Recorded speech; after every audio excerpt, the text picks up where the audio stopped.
사도들로 인해서 문제가 생겼습니다. 사도들이 사역을 했는데 그 사역이 문제가 터졌어요. 사람들이 원망하기 시작했습니다. 헬라파 과부들이 구제에서 빠지게 되었죠. 도대체 무엇 때문에 어떤 이유로 통해서 원인이 무엇인지는 정확하게 알지는 못합니다. 사도들도 잘 몰랐을 거예요. 왜 빠졌는지. 보통은 어떤 문제가 발생했을 때에 일반적으로 그 문제가 왜 일어났는지 원인을 조사합니다. 그게 1차적이죠. 그냥 겉으로 드러나는 현상만 해결해버리면은 또다시 문제가 터지니까 건물에 비가 셉니다. 그러면은 비가 새는 곳만 막아버리면 안 되죠. 어디서 물이 새는지 그걸 찾아가야 돼요. 그래서 그 원인을 해결을 해줘야 그래야 그 다음에 동일한 문제를 겪지 않을 수 있습니다. 그것을 제1우선순위로 삼아야 되는 것이 일반적입니다.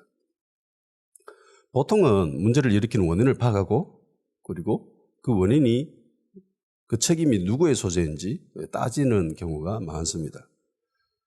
그런데 어려운 점이 있는데 이게 모든 문제가 이런 식으로 해결되어지지는 않는다는 데 있습니다. 문제를 일으킨 그 원인을 추적했습니다. 그래서 밝혀냈어요. 그 책임자가 누군지 드러났습니다. 그런데 그 원인 제공자가 악한 생각이 1도 없었어요. 개인의 사리사욕을 채우려고 하는 그런 마음이 전혀 없었습니다. 이 사람은 그저 공동체를 위해서 자기의 맡은 바 일을 그냥 충실히 한 그뿐임에도 불구하고 그 원인이 그 문제가 드러나는 경우도 있죠. 이 경우가 바로 그런 경우입니다. 고의적이지도 않았고 계획적이지도 않았고 더더욱 불법적이지도 개인의 사리사욕을 채우려고 한 적도 전혀 없었는데도 불구하고 문제가 생겼습니다. 갈등이 생겼습니다. 문제라고 하는 것은 언제든지 어느 상황 속에서도 일어날 수 있는 겁니다. 이런 상황에서는 오히려 그 원인을 따지고 그 책임을 묻기보다는 그냥 해결하는 게 낫습니다. 사람들은 꼭 그 원인을 밝혀내가지고 책임 소재를 묻고 이렇게 그런 걸 좋아하는데 일종의 마녀사냥 같은 그런 거를 좋아하잖아요. 그런데 대부분은 그렇게 해서 될 때도 있지만 안 될 때도 많습니다. 자, 헬라파 과부들이 구제에 빠졌습니다. 사도들이 이 일을 했지요. 자기들이 이야기하잖아요. 우리가 말씀과 기도 제껴놓고 접대를 일삼는 거, 음식을 제공하는 것을 해서는 안 된다라고 이야기합니다. 옳은 일이 아니다라고 이야기를 해요. 그러니까 사도들이 음식을 나눠준 거예요. 그런데 헬라파 과부들이 빠졌습니다. 원망을 하죠. 그러면 사도들은 헬라파 과부들을 일부러 뺐을까요? 우리 히브리파 사람 아니잖아 이러면서 일부러 뺐을까요? 이후에 초대교회 분위기나 뭐 앞에서 있었던 그 초대교회 분위기를 봐도 이걸 의도했다라고는 도저히 상상할 수 없죠. 사도들이 이렇게 했다라는 것은 상상할 수도 없습니다. 아마 사도들은 최대한 공정하게 평등하게 사역하고 있다라고 나눠주고 있다라고 생각했을 겁니다. 그럼에도 불구하고 헬라파 사람들이 빠져버렸습니다. 지난 시간에도 이야기했듯이 헬라파 유대인들과 히브리파 유대인들의 그런 생각의 차이, 언어의 차이, 문화와 간섭의 차이 이런 것들이 알게 모르게 소통의 원활함을 불러일으키지 못해서 소통의 불완전함으로 인해서 이런 문제가 터지지 않았나 그렇게 생각합니다. 아마 이럴 경우가 굉장히 높죠. 사도들이 일부러 제꼈다, 제외시켰다. 이건 생각할 수가 없습니다. 말도 안 되는 소리예요. 그럼 이제 사도들이 해야 될 일은 명확하죠. 자기들 해가지고 사역이 실패했습니다. 문제가 터졌습니다. 그러면 문제 해결하면 됩니다. 그죠? 단순해요. 문제가 생기면 문제를 해결하면 돼요. 그리고 이번 사건의 원인 제공자는 공교롭게도 사도들 자신들이었습니다. 그래서 생각을 했죠. 우리가 빠져야 되겠다. 현대 사회에서 특별히 AI가 지금 막 활성화되고 있는 이 시대에서 많은 사람들이 이야기하는 것이, 자, 그럼 이제 AI가 못하는 게 뭔가? 이걸 많이 질문을 합니다. 살아남기 위해서. AI가 하지 못하는 일이 뭔가? 이 챗GPT가 나오기 전까지는 보통 사람들이 이렇게 생각했습니다. AI는 다 뭐 할 수도 있겠지만은 인공지능이라고 하는 것은 인간의 창조력만큼은 할 수 없을 거다라고 생각을 했습니다. 보통 우리가 그렇게 믿고 있었어요. 그런데 챗GPT가 등장하고 난 뒤에 이런 기반이 박살나 버리죠. 그림 정말 잘 그려요. 소설도 짓습니다. 시나리오 대본도 대신하죠. 그래서 지금 할리우드에 있는 시나리오 대필가들, 시나리오 대충 줄거리 나오면 그것을 이제 보완하고 이렇게 해주는 그 사람들의 직업이 지금 사라집니다. 그래서 막 데모하고 그러고 있죠. 인간의 창조력은 오로지 인간이 가지고 있는 고유한 영역이라고 생각하고 있었는데 이게 박살나 버렸습니다. 얼마 전에 그 주식의 대가죠. 워렌 버핏이 주주총회 했습니다. 거기에서 이런 말이 나왔다고 합니다. 핵무기가 제일 처음에 등장했을 때 핵무기가 이렇게 영향력이 클 것이라고는 생각을 못했대요. 그처럼 AI도 그와 같지 않을까라고 굉장히 염려했다라고 합니다. 많은 학자들 가운데도 그런 생각을 하고 있죠. AI 좀 멈춰야 된다. 당분간 기준을 만들어야 된다. AI에 대해서 그렇게 이야기를 합니다. 그리고 사람들이 이야기를 하는 것 중에 하나가 AI가 못하는 영역 중에 하나가 문제 해결 능력이다. 어느 단체든 어느 집단을 가든 어떤 사건을 맡을 경우에 무조건 문제는 생길 수밖에 없습니다. 그런데 그 문제를 해결할 수 있는 능력은 이거는 AI가 하지 못할 것이다 라고 이야기를 합니다. 자, 이전 시대를 한번 봅시다.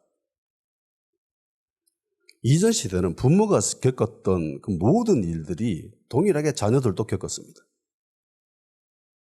100년, 200년 전에 농경사회, 봉건사회 이쪽에서 100년이 지나도 200년이 지나도 300년이 지나도 사람들은 늘 똑같은 일을 하고 있었습니다. 그죠? 전기 갈고 밭에 씨 뿌리고 수확하고 늘 똑같은 일을 했고 문제가 되시면 늘 똑같은 문제 해결로 일을 처리했습니다. 그래서 그 시대에는 고령자, 노인들, 장로라고 하죠. 그 사람들이 존경받고 대우받았습니다. 그럴 수밖에 없죠. 그 사람들이 많은 세월 동안 많은 일을 겪었고 문제 해결하는 그 과정들을 지켜보고 그 솔루션을 가지고 있는 거예요. 프로세서가 있었습니다. 그래서 사람들이 문제가 생기면 노인들을 찾아가죠. 어떻게 해결하면 됩니까? 그래서 노인 이꼬르 지혜자로 불려졌습니다. 사회가 정체되어 있고 단순했기 때문에 가능한 일이었죠. 그런데 지금은 어때요? 요즘 젊은이들이 문제가 생기면은 부모 세대, 할아버지 세대들한테 가서 도움을 요청합니까? 아니죠. 인터넷에 찾아갑니다. 인터넷에 묻죠. 네이버 지식인에 묻고 유튜브에 묻고 그러고 있습니다. 거기에 해답이 있다고 생각하니까. 시대가 바뀌었습니다. 사회가 변해도 너무 빨리 변합니다. 기술이 발전해도 너무 빨리 발전해요. 챗GPT가 나온 지 1년도 안 됐습니다. 그런데 사회 전반에 이게 지금 장악하고 있습니다. 우리가 쓰고 있는 앱에도 지금 챗GPT가 굉장히 많이 사용되어지고 있습니다. 그러니까 우리가 생각하지 못할 만큼 기술이 어마어마하게 발전하고 있어요. 그래서 이전 세대가 가지고 있었던 지혜나 지식이나 이런 것들이 더 이상 통용되지 않는 사회에 살고 있습니다. 이런 사회에서 문제가 일어났을 때 도대체 누가 어떻게 문제를 해결할 수 있겠어요? 겪어보지 못했던 건데. 대표적인 예가 코로나죠. 그 이전까지 겪어보지 못했던 것들. 새로운 것이었습니다. 완전히 새로운 것인데 이것이 전 세계를 장악해 버렸습니다. 이전 세대였으면은 국경이 차단되어 있기 때문에 전 세계로 전염될 일이 없었습니다. 기껏 해봐야 뭐 한국까지고 일본으로 넘어가지 못하죠. 왜? 바닷물이 있기 때문에 못 건너가요. 근데 지금은 뭐 비행기 타고 맨날 날아다니고 사람들이 여행하고 돌아다니고 이러니까 순식간에 온 세계가 코로나 바이러스에 뒤덮여 버렸습니다. 그렇다고 기술을 발전을 해서는 안 된다. 사람들이 서로 왕래해서는 안 된다라고 하는 소리가 아니에요. 사회는 어쩔 수 없이 이렇게 흘러갑니다. 역사는 어쩔 수 없이 이렇게 흘러가요. 그게 성경에도 기록되어 있는 거죠. 계시록에. 어쨌든 세대는 이렇게 엄청나게 빨리 변하고 있고 이 변화 속에 수많은 문제들이 일어날 것인데 이걸 해결할 수 있는 사람들은 드물어요. 극히 드물입니다. 그래서 문제 해결 능력을 가지고 있는 사람들이 이제 두각을 나타냅니다. 코로나 터졌을 때에 우리는 이때까지 선진국인 줄 알았어요. 특히 일본. 정말 일 처리를 잘하는 걸로 유명하잖아요. 얘네들이 꼼꼼하게. 근데 막상 터지고 보니까 이런 바보들이 없습니다. 도대체 왜 저러고 있지라고 하는 그런 의문투성이로 정말 답답한 모습을 보여줬습니다. 그래서 사람들이 생각하죠. 야, 얘네들은 문제 해결 능력이 없구나. 문제라고 하는 거는요, 늘 새로운 것들이 많아요. 요즘 시대는, 이전 시대에는 늘 겪었던 것들을 겪었지만은 요즘 시대에는요, 문제들이 대부분 새로운 것들이 많아요. 겪어보지 못했던 것들. 코로나 못 겪어봤어요. 일본 애들이 장점을 발휘하는 데가 있습니다. 그게 매뉴얼입니다. 매뉴얼이 딱 주어지면은요, 그 매뉴얼대로 정말 잘합니다. 예. 우리가 보기에는 정말 답답하고 짜증나는 일이라도 얘네들은 무조건 매뉴얼대로 합니다. 이사하기 전 어떤 교수님이 일본에 살면서 누가 이렇게 자전거를 이렇게 줬대요. 그 사람들 잠시 좀 타고 다니라고. 그래서 이 사람이 이제 일주일만 타고 이제 이사를 해야 되나? 뭐 그렇게 해야 됩니다. 그래서 당분간 얼마 동안만 그 자전거를 타면 된대요. 근데 일본에는 자전거를 등록해야 된다네. 근데 잠시 타고 이렇게 말면 되는데 끝까지 일본 공무원이 무조건 등록해야 된다고. 그래서 정말 답답하고 융통성이 없구나라는 생각을 했답니다. 코로나 때 얘네들이 막 방황합니다. 왜냐하면 매뉴얼이 없었거든요. 매뉴얼이 없기 때문에 어떻게 해야 될지 몰랐던 겁니다. 얼마 전에 전직 수상이었던 아베가 총격을 받아서 죽었죠. 근데 그 상황이 동영상으로 촬영돼서 보게 됩니다. 보통 경호원들 같은 경우는 총소리가 탁 일어나면 즉각적으로 반응합니다. 이게 몸에 배어 있습니다. 근데 앞에도 주변에 경호원들이 많이 있었거든요. 근데 얘네들이 안절부절 못해요. 막 어리둥절하게 있는 거예요. 나중에 물어봤답니다. 왜 그렇게 했냐고.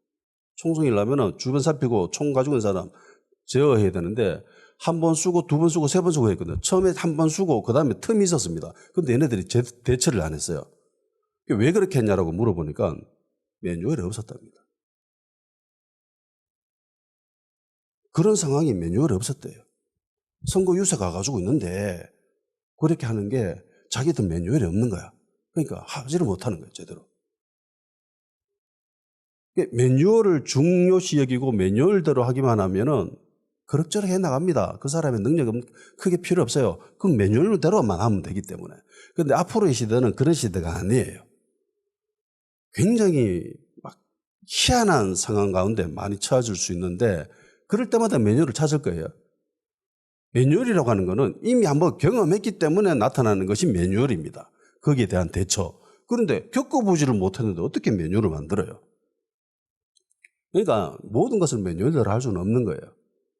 그때 즉흥적으로, 창의적으로, 창조적으로 문제들을 해결해 나갈 수밖에 없습니다. 그리고 이전 시대에는요, 정보를 소유한 자가 성공했습니다. 그래서 얼마 전까지만 해도 우리 세대들은 정말 많이 들었던 게 정보의 시대, 정보 시대, 제3의 물결 이러면서 엘빈 토플러. 정보가 정말 중요하다는 것을 많이 들었습니다. 정보를 통해서 인생이 대박난 사람들이 있죠. 유럽의 로스차일드 가문이라고 들어봤습니다. 음모론 좋아하는 사람들은 굉장히 익숙한 가문입니다. 유럽의 금융권을 쥐고 있는 유대계의 사람들이죠. 나폴레옹이 전쟁을 일으키죠. 유럽에서. 영국과 싸우게 됩니다. 워털루 전쟁이 일어났습니다. 로스차일드는 정보력이 어마어마했습니다. 그래서 그 정보들이 들어왔어요. 나폴레옹이 전쟁에서 밀리고 있다. 지고 있는 중이다라는 정보를 입수합니다. 그리고는 곧장 영국 런던의 주식시장에 갑니다. 그리고 사람들이 막 지켜보고 있는 가운데에 그때의 모든 사람들의 관심이 전쟁이 어떻게 되나였습니다. 영국이 전쟁에서 지면은 영국이 전쟁을 치르기 위해서 발행했던 국채는 쓰레기가 되는 거죠. 그래서 팔아야 되나 사야 되나 막 이렇게 막 계산하고 있는데 주판화를 튕기고 있는데 그중에 로스차일드가 나타나서 국채를 팔기 시작합니다. 모든 사람들이 그걸 봅니다. 그러면서 사람들은 뭘 생각할까요? 영국이 전쟁에서 졌구나. 웰링턴 장군이 전쟁에서 졌다라고 사람들이 생각합니다. 그리고 일부 사람들은 근거 없는 찌라시를 돌리죠. 영국이 전쟁에서 졌다라고 단언해버립니다. 그러니까 패닉이 온 거예요, 사람들이. 가지고 있던 모든 국채들을 막 시장에 내팔기 시작합니다. 한때는 액면가에 5%로 떨어졌답니다. 5%. 100만 원이 5천 원이 된 거죠. 로스차일드가 어떻게 했을까요? 은밀하게 그 국채들을 다 수거해버려 매입을 합니다. 그리고 하루 뒤에 웰링턴 장군이 보낸 특사가 영국에 도착합니다. 전쟁에서 이겼다. 로스차일드는 이 사건을 계기로 엄청난 부자가 됩니다. 상상할 수 없는 부자가 됩니다. 물론 지금 이렇게 하면 잡혀 들어가요. 불법이에요. 그런데 이 시대는 이랬다는 거예요. 그러니까 정보의 소유를 하고 누가 소유하느냐, 내가 그걸 가지고 있느냐 가지지 못하는 거냐에 따라서 결정 나버리는 거예요. 근데 지금은요,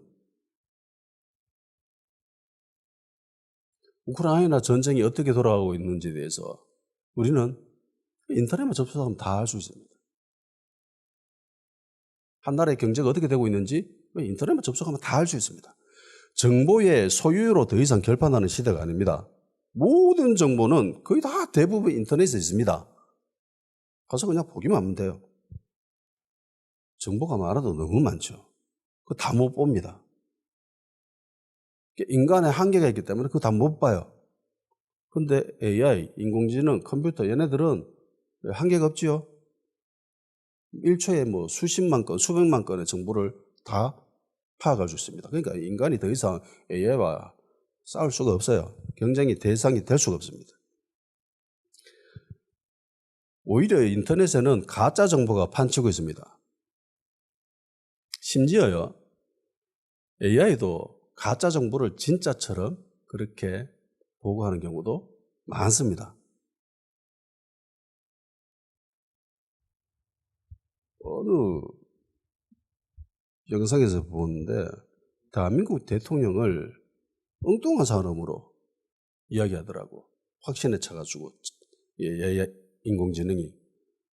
그런 경우가 비일비재합니다. 아직 불완전합니다.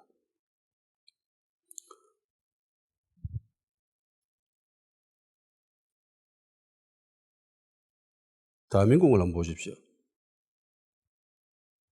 갈등 지수가 전 세계 최고라고 합니다.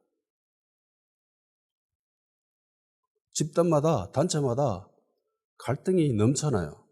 그런데 객관적인 지표상 수치는 그렇게 높진 않아요. 그런데 사람들이 느끼는 심리적인 데미지가 세계 최고입니다.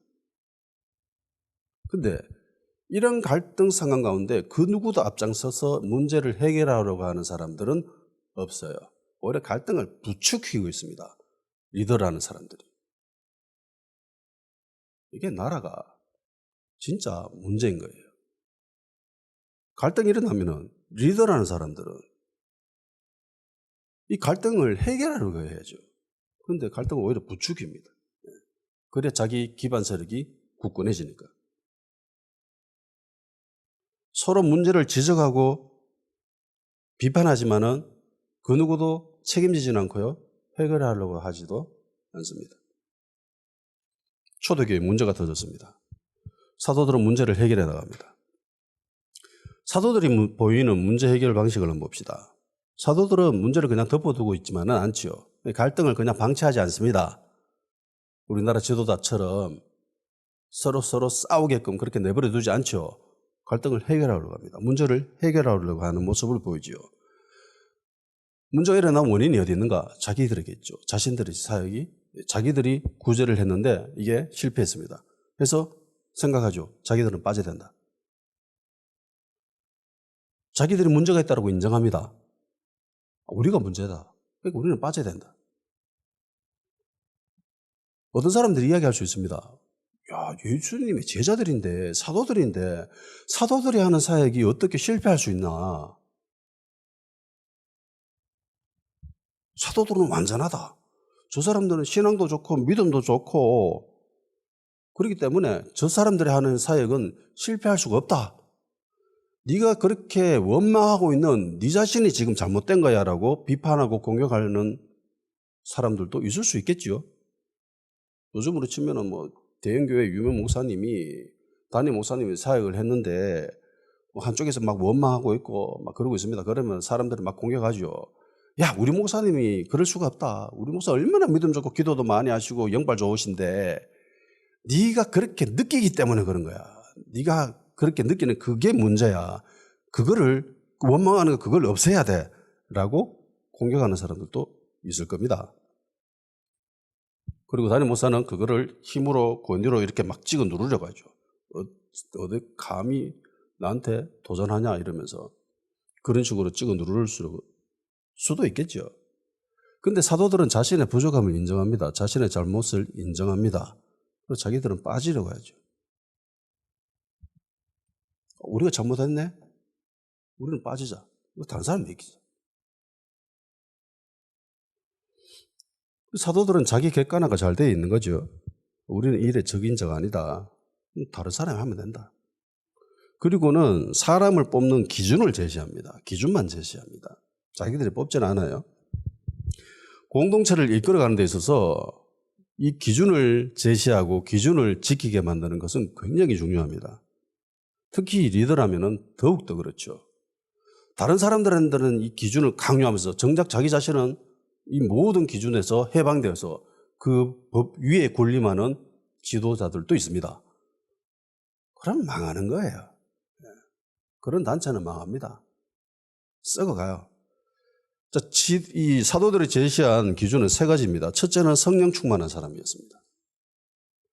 둘째는 지혜가 충만한 사람이고, 셋째는 사람들로부터 칭찬받는 사람입니다.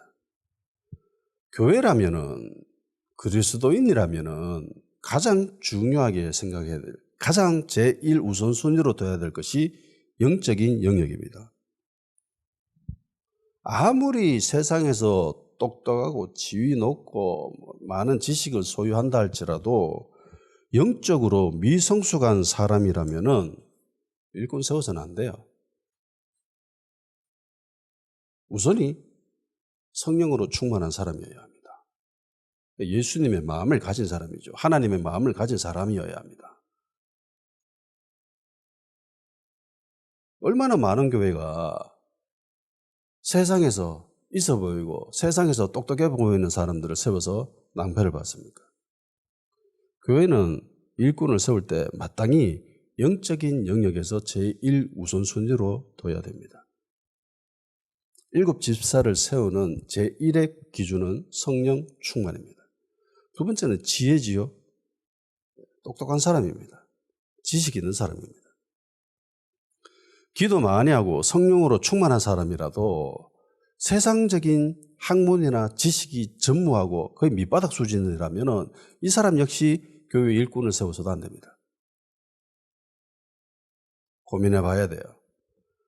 교회도 사람들이 살아가는 곳입니다. 일반적인 상식이 통용되어지는 곳이에요. 그런데 지식이 미천하면 일반적인 상식이 통하지 않게 됩니다. 이게 위험한 거예요. 그러니까 모든 것이 영적인 것으로 치부해서 그렇게 일을 처리를 해버리면 굉장히 위험합니다. 그렇다고 세상적인 똑똑함이 영적인 부분을 덮을 수는 없어요. 세 번째로 사람들로부터 칭찬 듣는 사람입니다. 간혹 그런 사람들이 있어요. 성령으로 충만하고 세상에서도 똑똑하다고 인정받고 지식 있고 학문이 있는 사람인데 주변 사람들로부터 욕을 먹는 사람들이 간혹 있습니다. 드물지만 교회 안에서도 이런 사람들이 간혹 있죠. 뭐 교수고 그러고 뭐 맨날 새벽기도 나와가지고 기도 열심히 하고 성경 뭐 40도 했다 긋고 뭐 금식기도 하는데 들어보면 주변 사람들이 다 욕해. 가끔 있죠. 많지는 않지만 주변에 있는 모든 사람들이 칭찬하는 사람은 어떤 사람일 것 같아요? 한마디로 성격 좋은 사람입니다.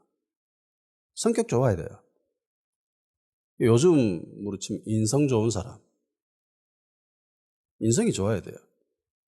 요즘 연예계 보면은 실력이 좋아도 인성이 개판이라 가지고 나락가는 애들 많죠. 잘 나가다가 인성이 드러나가지고 뭐 학폭했다 뭐 이러면서 뭐 배신했다 이러면서 나락가는 애들이 있습니다. 스포츠계에도 마찬가지입니다. 사람들로부터 외면받아 버리죠. 인성이 더더욱 중요한 시대에 살고 있습니다. 그런데 요즘 애들 보면은 인성이 진짜 엉망진창입니다. 형제들이 없으니까, 혼자이니까 부모들이 애가 하고 싶은 대로 다 해주는 거예요. 인간은 자기가 하고 싶은 대로 다 하면은 걔는 결국은 타락합니다. 지가 하고 싶은 대로 해가지고 하나님 뜻대로 살아가는 인간 맞습니까? 한 명도 없어요. 지가 하고 싶은 대로 하면은 인간은 무조건 타락하게 되어 있어요. 죄에 빠지게 되어 있습니다. 그걸 하지 못하게 하고 그런 게 율법이고, 그죠? 말씀이고 그런 건데 성경을 한번 보세요. 사람은 인간을 향해서 하나님이 하라고 하는 말씀이 많아요? 아니면 하지 말라고 하는 말씀이 많습니까? 율법에 이거 하지 말라고 하는 게 많아요? 아니면 이걸 하라고 하는 게 많아요? 배 이상 하지 말라고 하는 게 많아요. 왜? 인간은 타락했으니까.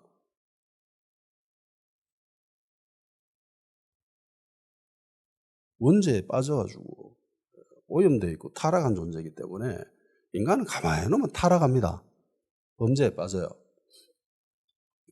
그래서 인성을 가꿔야 됩니다. 이 세 가지 기준, 이것이 단지 7 집사만을 뽑는 이 시대에 이 문제를 해결하기 위한 7 집사만 뽑는 기준이어야 될까요? 아니면 모든 그리스도인이 갖춰야 될 기준 아닙니까 이게? 슬프게도 현대교회는 이 세 가지 기준보다는 다른 걸 더 선호합니다. 성령 충만한 사람보다는 돈 많은 사람을 더 선호합니다. 교회 장로들을 보면은 기도 많이 한 사람들보다는 돈 많은 사람들을 대부분 많이 뽑아요. 지혜 있는 사람들보다는 세상에서 높은 지위, 자격 이런 걸 더 선호합니다. 교수가 예수님 믿으면은 돌아가지고 얼마 안 있어 중직자가 되죠. 선생님들 교회 예수 믿으면은 이분들은 얼마 안 있다가 교회 교사가 되어 있습니다. 사람들로부터 칭찬받는 사람보다는 사람들이 선망하는 성공한 사람들을 더 선호하는 것이 현실입니다. 사도들은요, 자기들이 기준만 제시하고 빠져버려요. 너희들이 택해라. 그러고 하면서 자기의 영향력은 조금도 끼치려고 하지 않습니다. 기준만 딱 내놓고 너희들이 택해라라고 넘겨버리죠. 그리고 철저히 이 기준대로 사람들을 뽑습니다. 이름을 봐서도 알 수 있듯이 모든 사람들이 헬라파 유대인들이었습니다. 명분은 히브리파 유대인들이 더 명분이 있겠죠. 그죠? 그런데 명분을 취한 것이 아니라 눈에 보이는 그런 것들을 하는 것이 아니라 철저히 실력 위주로 뽑았습니다. 이 기준에 부합하는 사람이 누군가 그것만 보고 뽑은 거예요. 그 중에 한 사람은 아예 유대인이 아닌 사람도 있죠. 혈통적으로. 유대교에 입교한 사람. 안디옥 사람이죠. 이 사람은. 아예 헬라인입니다. 니골라는. 그냥 유대에 입교한 거예요. 나머지 사람들은 혈통적으로 유대인이고 단지 헬라 지역에 살아서 헬라 문명에 익숙하고 헬라 언어를 쓰는 사람들이었지만은 이 니골라는 아예 헬라인이었고 그냥 유대교에 입교했는데 예수님을 믿고 그리스도인이 된 거예요. 사람들은 절대로 관계에 얽매이지 않았습니다. 혈연관계, 지연관계, 이해관계 벗어나가지고 철저히 이 기준대로만 사람들을 뽑았습니다. 보통 리더와 사람들이 잘 저지르는 실수 가운데 이 지점인 거예요. 나름대로 기준이 있어요. 어느 단체나 어느 집단에 가든지. 근데 이 기준을 잘 지키잖아요. 그리고 사람들을 선택하는데 온갖 관계가 끼어들고 간섭하기 시작합니다. 우리 동네 사람, 우리 대학교 후배, 내 아는 사람의 아는 사람 이러면서 막 끌어당겨가지고 아직까지 대한민국은 그러고 살아요.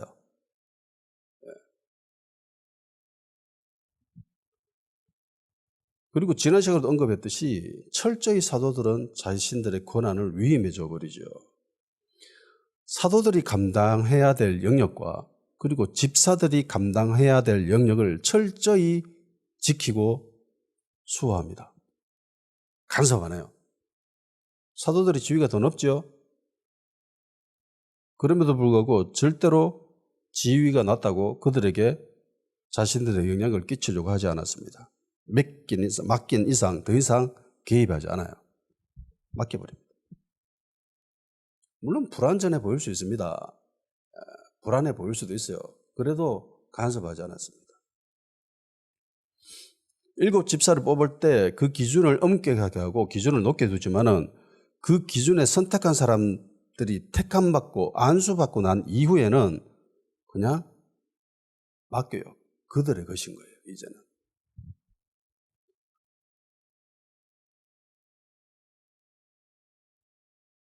이런 점에서 볼 때 대한민국 교회는 아직 매우 부족합니다.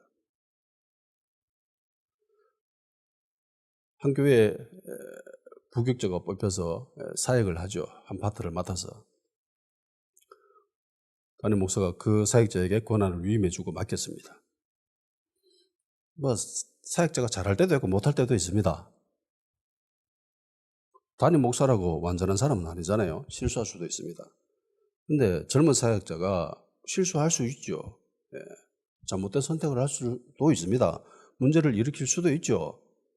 그래도 맡겨야 되는 거예요. 예수님의 제자들이 100% 온전해가지고 예수님이 사역을 맡기고 승천하셨습니까? 그건 아니잖아요. 실패할 때도 많았고 실수할 때도 많았습니다. 그럼에도 불구하고 그냥 맡긴 거예요. 근데 대한민국 교회는 그러지 못합니다. 부교육자가 실수하고 실패하고 막 이런 안 좋은 일을 보이면은 담임 목사들은 어김없이 그 사역자 영역까지 침범하죠. 저도 그걸 당해봐서 합니다. 간섭합니다. 이 사역 이런 식으로 가야 안 된다. 어떤 때는 그냥 제껴버리죠.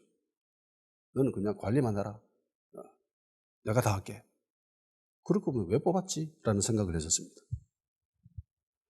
사역을 하는 데 있어서 사사건건 개입합니다. 그리고 자신의 영향력을 심으려고 해요. 정말 옳지 못한 태도예요. 맡겼으면 믿어야죠. 맡겨놓고 안 믿어요. 그리고 늘 의심스러운 눈초리로 바라보죠. 불안한 눈초리로 바라봅니다. 저기 저러다가 힘들 긴데, 넘어질 건데, 실수할 건데, 실패할 건데, 늘 그런 믿음으로 그 사역을 바라보고 그 사역자를 바라봅니다.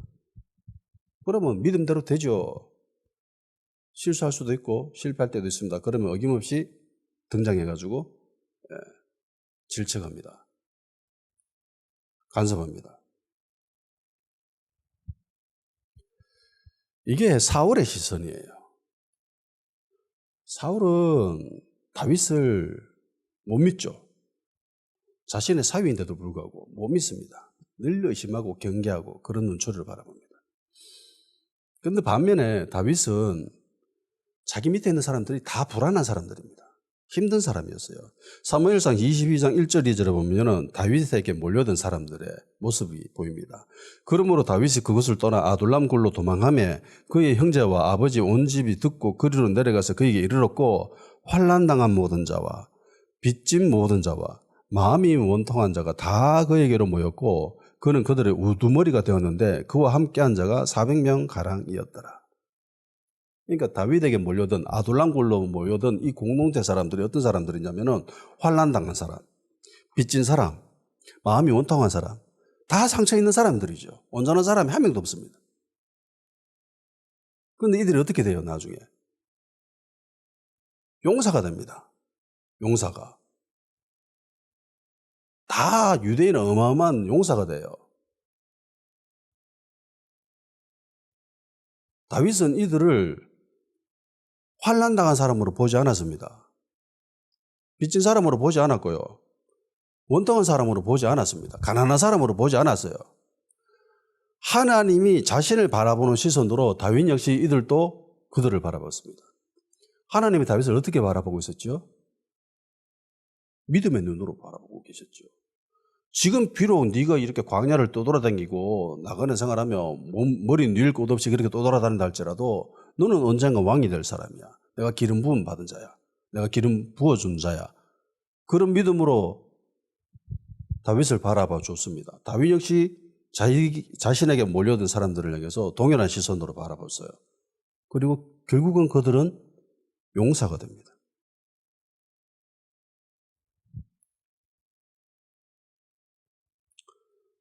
나를 향한 주님의 시선을 기억해야 됩니다. 불완전한 제자들이지만은 맡겼잖아요. 예수님. 예수님의 제자들 역시 맡겼습니다. 비록 성경에는 안 나와 있지만은 이들도 인간인지라 실수할 수도 있고 실패할 수도 있습니다. 그렇지만 믿겠습니다. 믿고 맡겼습니다. 사도들 마음에 성이 안 찰 수도 있었겠죠. 그래도 맡겼습니다. 중요한 거는 예수님의 시선입니다. 믿음입니다. 사도들도 실패했잖아요. 저도 작게도 실패했는데 밑에 사람이 실패했다고 그걸 질책하고 힐난하고 그럴 필요가 없잖아요. 7 집사들 역시 이 사도들의 믿음에 부응하는 그런 삶을 살아갑니다. 그리스도인들은 어디를 가나 어느 단체에 속하든지 그 속에서 갈등을 조장하는 사람이 되어서는 안 됩니다. 문제를 해결하는 사람이 되어야 되죠. 그게 그리스도인입니다. 화평케 하는 자가 우리들의 별명 아닙니까? 그죠? 화평이 갈등의 반대예요. 갈등이 막 일어나고 있는 가운데 야, 우리 이렇게 지내지 말자. 사이좋게 지내자. 이러면서 막 그 문제를 해결하는 사람. 그 사람이 화평케 하는 사람들입니다. 그 사람들이 그리스도인들이에요. 그런데 이 사회 막상 나가보면은 문제 일으키는 사람들이 대부분 그리스도인들일 때가 많아요. 왜 그런지 모르겠어, 도대체. 이런 경우가 비일비재합니다. 제발 그리스도인들은 문제를 일으키는 트러블 메이커가 되어서는 안 됩니다. 문제를 해결하는 사람이어야 되죠. 문제를 해결하는 사람. 문제를 해결하는 사람이 되려면 성령으로 충만해야 되고요. 그리고 똑똑해야 됩니다. 그리고 성격 좋아야 돼요. 성격은 안 바뀌어요 라고 하는 사람들이 있는데 아닙니다. 성격 바뀌어요. 요한 보십시오. 별명이 우레의 아들이었습니다. 성격이 워낙 괴팍하고 급해서. 근데 요한이 나중에 어떻게 돼요? 사랑의 사도로 바뀝니다. 요한 1, 2, 3, 4 읽어보십시오. 사도도 이 요한의 성격이 나옵니다. 얼마나 인자하고 온화하고 인내심 많은 그 사랑 넘치는 사람의 모습입니까? 바뀌어요. 기도한 시간 가집시다. 갈등을 해결해 나가는 믿음의 사람, 문제를 해결하는 능력을 소유하는 그런 그리스도인 되게 하여 주시옵소서. 성령으로 충만하고 지혜 있는 사람, 인성 좋은 사람, 사람들로부터 칭찬 듣는 그런 그리스도인들이 될 수 있도록 성령님 도와주시옵소서.